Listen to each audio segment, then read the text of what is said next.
Olá pessoal, saudações rubro-negras, começando mais um podcast Confraria Flamengo. Falar hoje de uma coisa bem chata, bem desagradável, que foi a lesão do Pedro, né? Infelizmente, o Pedro treinando nessa porcaria de seleção brasileira que só serve para atrapalhar a gente, teve uma lesão gravíssima, rompimento de ligamento cruzado anterior do joelho. Vai ficar prazo de recuperação 10 meses. Quer dizer, perdemos um Pedro para essa final de temporada e praticamente metade do ano que vem. A previsão de volta é para junho ou julho. Mais uma lesão gravíssima no Flamengo. Obviamente, quando eu fiquei sabendo da notícia, fiquei triste, cara, mas bastante triste mesmo, porque na minha visão fica muito difícil do Flamengo conseguir ser campeão sem o Pedro. Pode ser que nesse primeiro momento aí a gente está impactado, o Flamengo ainda não jogou sem o Pedro, pode ser que a gente consiga vencer os jogos, vencer os campeonatos sem o Pedro. Mas quem me acompanha sabe, né, que eu sou professor de Educação Física, formado na UFS, que é a Universidade Federal do Espírito Santo. 1º de setembro agora completei 20 anos de formado. Fiz especialização também na UFS sobre treinamento esportivo, da base ao alto nível. Não trabalho nessa área de treinamento esportivo, trabalho com educação física escolar, mas sempre lia e gosto de estudar sobre fisiologia, anatomia, preparação física. Isso é uma ciência, na verdade. Então uma coisa me chama a atenção, assim, sobre as lesões do Flamengo. O que se diz e o que é uma verdade absoluta, é um fato, o Flamengo tem uma maratona de jogos. Ponto final. Só que não é só o Flamengo que tem uma maratona insana de jogos. Por exemplo, o time que mais jogou no ano é o Fortaleza. O Flamengo é o 4º time que mais jogou. Então o Flamengo tem uma média de jogos próxima a Fortaleza, Botafogo, Palmeiras, São Paulo, que são os times que mais jogaram até agora, o próprio Cruzeiro, certo? Então eu estava pensando, após a lesão do Pedro, por que só o Flamengo tem uma quantidade absurda de lesões, já que todos os times, ou praticamente, os times que estão disputando as principais competições, têm uma grande sequência de jogos. Porque só o Flamengo se lesiona. E outra pergunta que eu fiz, e estava eu mesmo tentando responder: por que as lesões do Flamengo são sempre no posterior da coxa, as lesões musculares, certo? Então eu estava pensando que alguma coisa pode estar errada. Não tem como afirmar.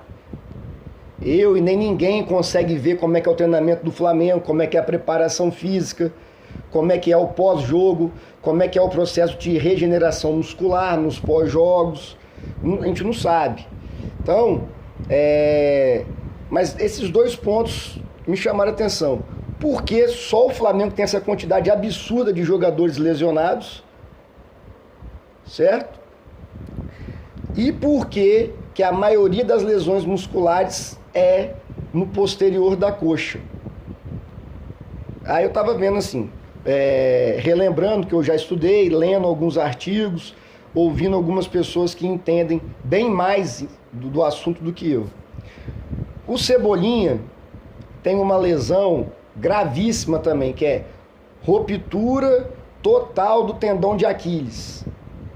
Não é comum.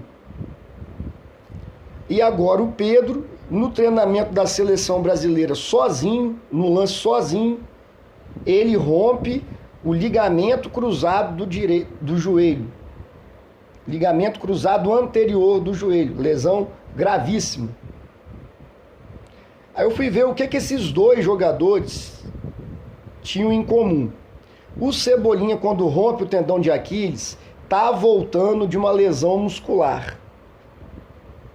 O Pedro, quando rompe o ligamento do joelho, também está voltando de uma lesão muscular. Tipo assim, coincidência? Não sei. Tudo que eu vou falar aqui é uma suposição. Eu não tenho nenhuma pretensão de dar um diagnóstico, de afirmar. Mas pelo meu, né, como eu disse, pelo meu pequeno conhecimento da área e tal, e de observar, né, eu fiquei com essa curiosidade e fui tentar entender.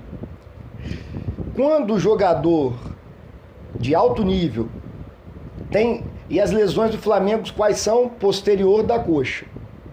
Beleza. O jogador, quando tem lesão muscular, ele não treina, né? Ele tem que se... Não é o treinamento que ele é acostumado. Com isso, existe uma perda de massa muscular. Qualquer pessoa, né? Por exemplo, eu tive uma lesão de tornozelo no início do ano passado, 15 dias com o joelho imobilizado. Tive que fazer fisioterapia, perdi massa muscular. Até hoje o meu tornozelo esquerdo, dependendo de alguns movimentos, dói. Eu que sou sedentário, não sou atleta. Então já fez uma diferença na minha vida, assim, né? Imagina um jogador profissional que vive daquilo ali. Então o Cebolinha e Pedro voltam de lesão muscular e tem ruptura de ligamento. Então eles perdem naturalmente massa muscular, perde força, perde potência. Porque eles não podem treinar devido à lesão muscular.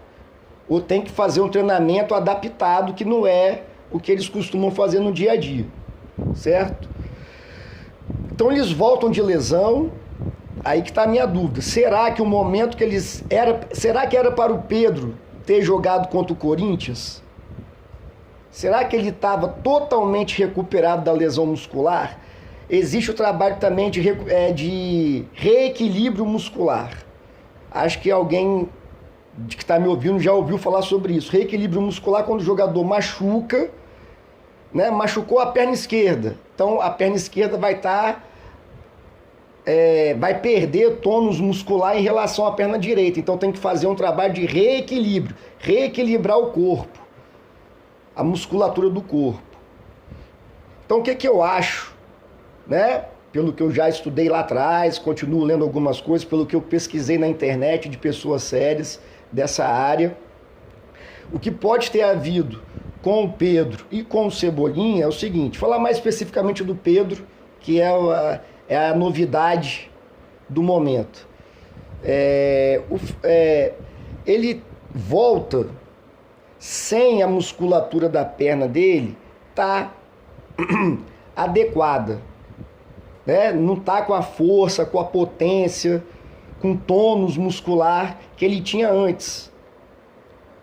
E a exigência física é a mesma do jogo. O que pode ter acontecido?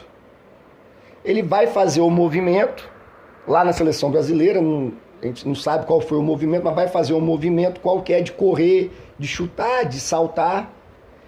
A musculatura, por estar mais fraca, e a força que ele tem que fazer é a mesma. Então a musculatura, por estar mais fraca, pode ter sobrecarregado o ligamento, a articulação. O joelho é uma articulação. Pode ter sobrecarregado essa articulação, consequentemente o ligamento, e ter causado a lesão. Isso pode ser um motivo. Tem outros vários motivos, mas na minha cabeça, assim, muito estranho, 2 jogadores romperem ligamento do tendão de Aquiles e do joelho, justamente depois de voltar de uma lesão muscular, caso de Cebolinha e de Pedro. Então, acho que liga um sinal de alerta. Pô, por que aconteceu?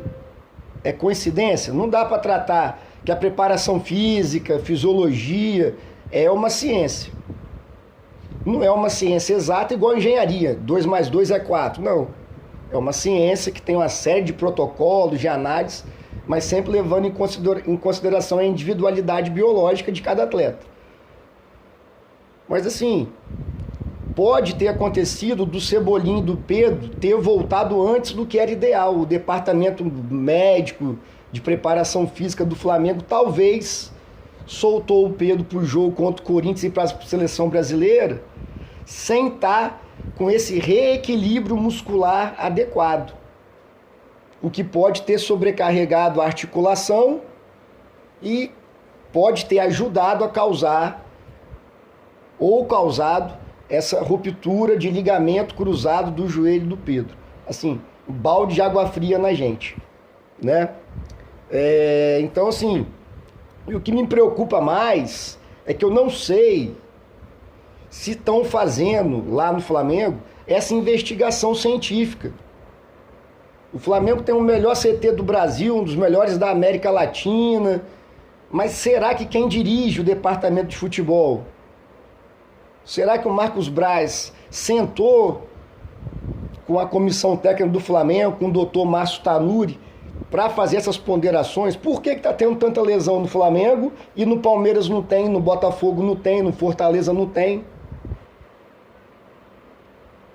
Sendo que eles jogam, né, a mesma quantidade mais ou menos de jogos. O Palmeiras agora que vai ter menos jogos porque está eliminado da Copa do Brasil e da Libertadores.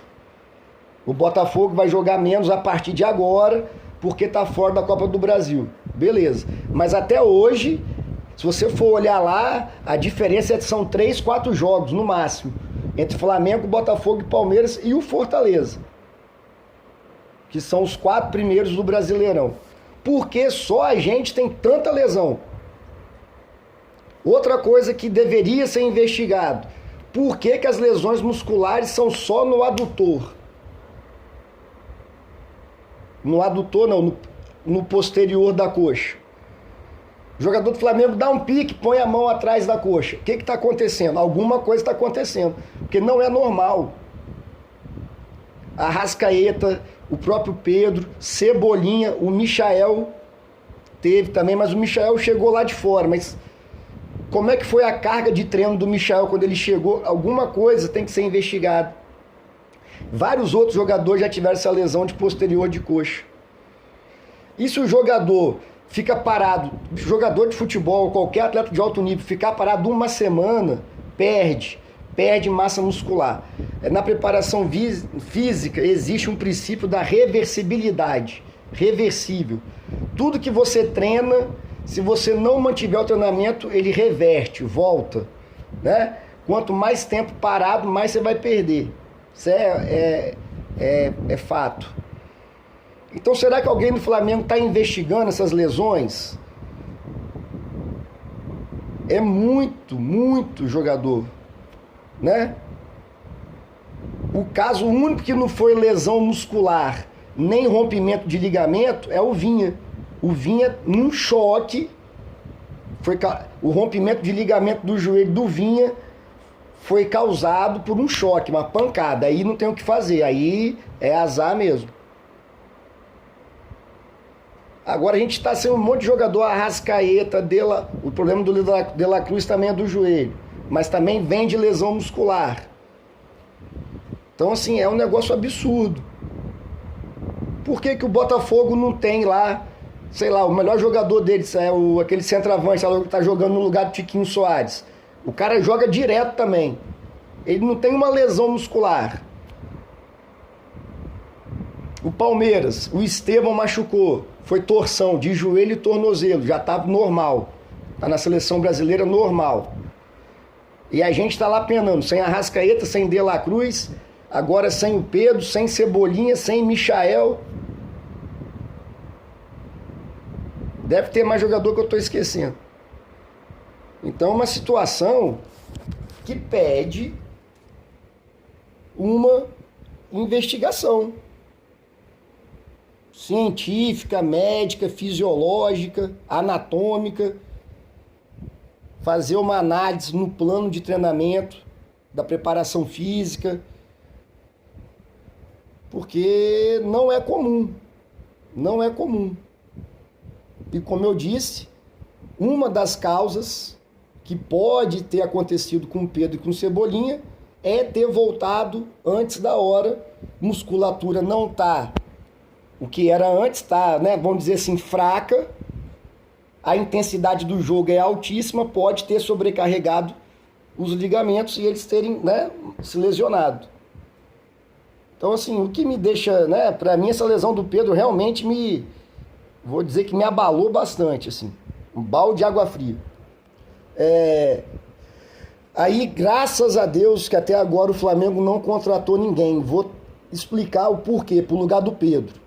A janela fechou, 2 de setembro.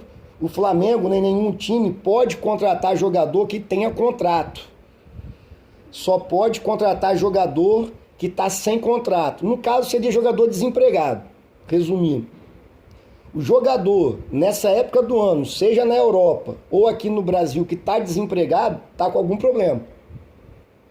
Aí se especulou, mas assim, isso aí a diretoria do Flamengo não falou nada oficial, foi especulação, né? Que a imprensa adora, os caras têm que ganhar dinheiro, então eles ficam especulando. Tal do Martial, jogou no Manchester United, cara horroroso. Tá 8 meses sem contrato, não serve pro Flamengo. Esse jogador aí que o Corinthians contratou, vai quebrar a cara. Memphis Depay, não jogou nada na Holanda, na última Eurocopa. Constrangedor. Então, infelizmente, nós vamos ter o que a gente tem. O que pode ser, depois de tanta notícia ruim de lesão, de tal, pode ser que o destino, mais uma vez, tenha sorrido pro Gabigol. O Gabigol que atualmente não, há 1 ano e 9 meses agora, nós estamos em setembro.